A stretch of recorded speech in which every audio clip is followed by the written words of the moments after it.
We provide you the platform to turn your dreams into reality. Give wings to your aspirations with KR Mangalam University. Clashes दोनों तरफ से नहीं हुई।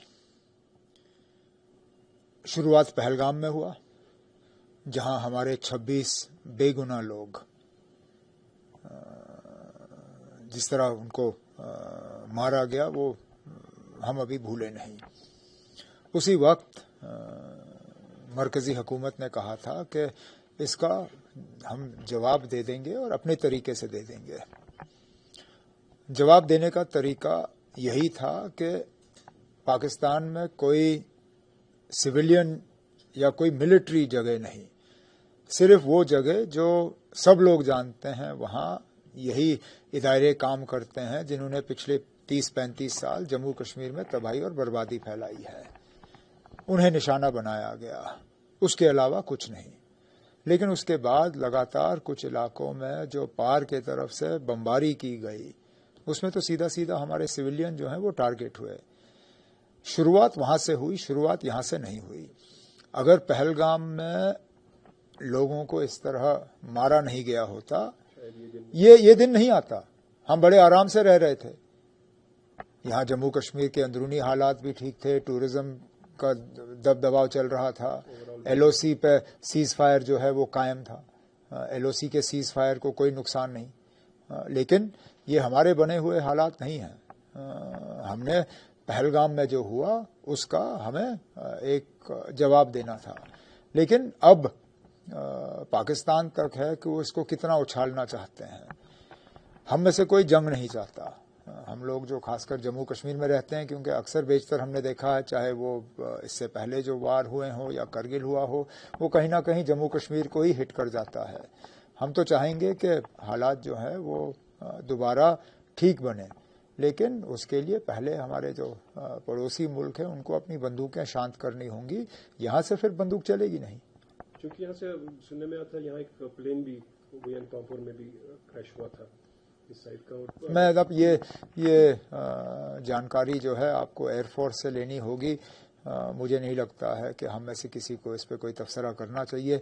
Officially इस पे Indian air force या इंडियन डिफेंस एस्टैब्लिशमेंट की तरफ से जो है बात आ जाएगी। अब चूंकि ये तो शुरू हो गया, जो हमने टंगार में रिपोर्ट्स हमारे पास आ रही है, नुकसान जो उन लोगों को जो काफी क्लोज बॉर्डर्स में रहते हैं, तो किस तरह की आपसे मैंने अभी तो कुछ देर पहले तमाम जो हमारे डिस्ट्रिक्ट कलेक्टर्स हैं, डीसीज हैं, बॉर्डर और एलओसी के नज़दीक कठुआ से लेके बारामूला कुपवारा तक, मैंने सबसे वीडियो कॉन्फ्रेंसिंग पे बात की। यहाँ तक के डीसी पुंछ भी वीडियो कॉन्फ्रेंस में शामिल हो सका, हालांकि वहाँ पे अभी भी उनके घर के नज़दीक जो है शेलिंग चल रही है। उन सब से बात करके मैंने हालात का जो है जायज़ा लिया है। कुछ जगहों पे नुकसान की खबरें आ रही हैं, लेकिन उनको हम अभी जो है हम उन रिपोर्ट्स को जमा कर रहे हैं। फ़िलहाल एक कंटिंजेंसी फ़ंड के तौर पे मैंने कुछ पैसे जो हैं डीसीज़ को रिलीज़ किए हैं, तमाम डीसीज़ को, लेकिन बिलखसूस जो एलओसी और बॉर्डर के नज़दीक है उनको थोड़ा ज़्यादा, ताकि कोई भी कंटिंजेंसी हो, कोई भी एक्सीजेंसी हो, उसको हम डील कर सकें। हस्पतालों के सप्लाईज़ का मैंने जायज़ा लिया है, और जहाँ जहाँ हमें सिविलियंस को अगर इवैक्यूएट करने की ज़रूरत पड़ेगी या मदद करने की ज़रूरत पड़ेगी, उसके लिए गाड़ियाँ, एम्बुलेंस वगैरह, उन सब चीज़ों का भी इंतज़ाम हुआ है। वो सब क्योंकि मीटिंग्स बहुत हो रही, चाहे वो सिक्योरिटी के आपके उसके बारे में हम पूछ नहीं सकते, वो इंटरनल मैटर्स होते हैं, लेकिन कोई पॉजिटिव साइन आपको दिख रही है, ये जल्दी थम जाएगा या लंबा खींचेगा? अब हम तो सिर्फ उम्मीद कर सकते हैं। हमारे हाथ में ये खेल है नहीं। हम तो चाहेंगे और अल्लाह ताला से दुआ करेंगे कि ये जल्दी थमे। मैं तो कहता हूँ अगर आज ही ख़त्म हो तो बेहतर है, लेकिन इसको रोकने की ताकत जो है वो लोग रखते हैं जिनको सही फैसला लेना होगा। मैंने वैसे भी कहा, पार की बंदूकें बंद हो जाएं तो यहाँ से भी बंदूकें बंद होंगी। फ़िलहाल तो हमारे सिविलियन एरियाज़ जो हैं उनके तोप के निशान बने हुए हैं। कल प्राइम मिनिस्टर का एक स्टेटमेंट आपने भी शायद एक कनकले में कहा था कि उन्होंने कहा शायद अभी तक हमें जो हमारा अपना पानी है उसको शायद उस तरह से इस्तेमाल नहीं किया गया, अब उस तरह से इस्तेमाल किया जाएगा, पूरी कंट्री के लोगों को फायदा मिलेगा। ये लड़ाइयाँ है कभी कभार पानी का ही जरिया बन जाती है। अब میں یہ انڈس واٹر ٹریٹی کے حوالے سے آج کے حالات کو رکھتے ہوئے میں زیادہ کچھ نہیں کہوں گا. اتنا ضرور کہوں گا کہ میں وہ ہوں جس نے بہت پہلے سے ہی انڈس واٹر ٹریٹی کی مخالفت کی.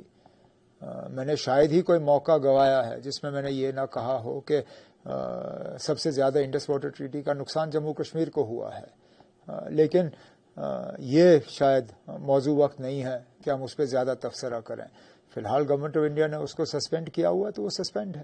اگر دیکھا جائے کہ ویزیبل ایک چیز تھی کہ پاکستان کی اتنی کیپیبلٹی شاید نہیں تھی وہ اگینسٹ وار جائے انڈیا کے ساتھ, لیکن خدشات یہی بولے جاتے ہیں کہ چائنا کا اس میں کافی رول ہے. اب میں اس پہ کچھ نہیں کہہ سکتا ہوں. یہ تو ministry of defence, ministry external affairs کو اس پہ بات کرنی ہوگی کہ کہاں تک اس میں چین کا ہاتھ ہے یا ٹرکی کا ہاتھ ہے یا کسی اور ملک کا ہاتھ ہے.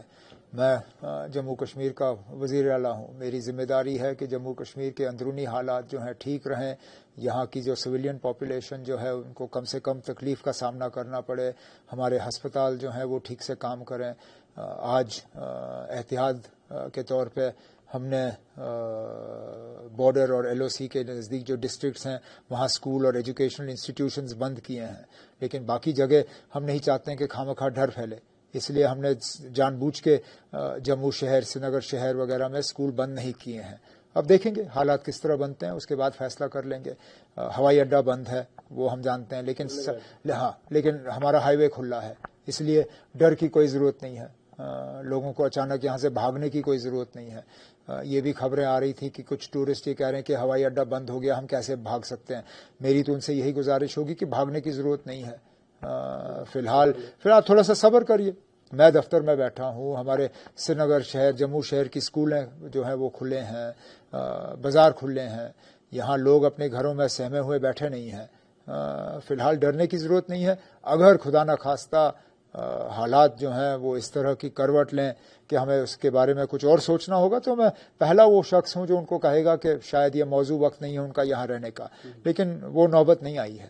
تو چونکہ جیسا آپ نے خود کہا ہے امید کریں گے اچھا ہی ہو. For the safety of people اور to control this main issue, کیا انٹرنیشنل انٹروین ہونا چاہیے تھا؟ نہیں, اس میں کیا انٹرنیشنل انٹروین, وہ اب پہلے تو پہلگام ہونا نہیں چاہیے تھا. اب جب پہلگام ہوا تو گورنمنٹ آف انڈیا نے پہلے ہی کہا نا کہ اس کا جواب دینے کا ہم حق رکھتے ہیں. اتنا ہی جواب دیا جتنا ضروری تھا. کہیں پاکستان کی ملٹری کو ٹارگٹ نہیں کیا گیا, پاکستان کے بڑے بڑے سویلین اداروں کو ٹارگٹ نہیں کیا گیا, پاکستان کے بڑے شہروں کو ٹارگٹ نہیں کیا گیا. تو مجھے لگتا ہے جتنا مطلب سوچ سمجھ کے اس کا جواب دیا جا سکتا تھا دیا گیا. اب حالات زیادہ بگڑ نہ جائیں اس کے لیے ہم دعا کر سکتے ہیں. ایز اے چیف منسٹر چونکہ آپ پر ذمہ داری بہت ہے جموں کی بھی کشمیر کی بھی, اس حوالے سے ہمارے اگر اوور آل اسٹاک یا اوور آل جتنے بھی ریکوائرمنٹس ہوتے ہیں فی الحال ڈر کی کوئی ضرورت نہیں ہے. اسینشل سپلائیز کی کوئی کمی نہیں ہے. ہسپتالوں میں سپلائیز کی کمی نہیں ہے. ہسپتالوں میں بلڈ بینکس میں جو ہے سپلائیز کی کمی نہیں ہے. سب کچھ فی الحال جن چیزوں کی ہمیں ضرورت ہے وہ بالکل ہمیں ٹائملی میسر ہو رہے ہیں. ہائی وے جو ہے وہ ٹریفک کے لیے جو ہے اٹ از اوپن اینڈ فی الحال جو ہے اس طرح کوئی مطلب ڈر یا پینک کی جو ہے کوئی ضرورت نہیں ہے. اس میں امریکہ کی طرف سے بھی شاید ایک ٹرمپ نے بھی کہا تھا اٹ از سرپرائزنگ کہ پاکستان کی پر یہ اٹیک جو ہوا ہے وہ بھی ایکسپیکٹ کر رہے تھے سارٹ آؤٹ شاید ہوگا. میں اب چھوڑیے نا, اب کون ٹرمپ صاحب کے بات پہ تبصرہ کرے. وہ امریکہ کے راشٹرپتی ہیں, وہ اپنے ملک کی بات کریں گے ہی کریں گے. نیوز نیشن اب واٹس ایپ پر خبروں کی تازہ اپڈیٹ کے لیے نیوز نیشن کے اس QR کوڈ کو سکین کریں.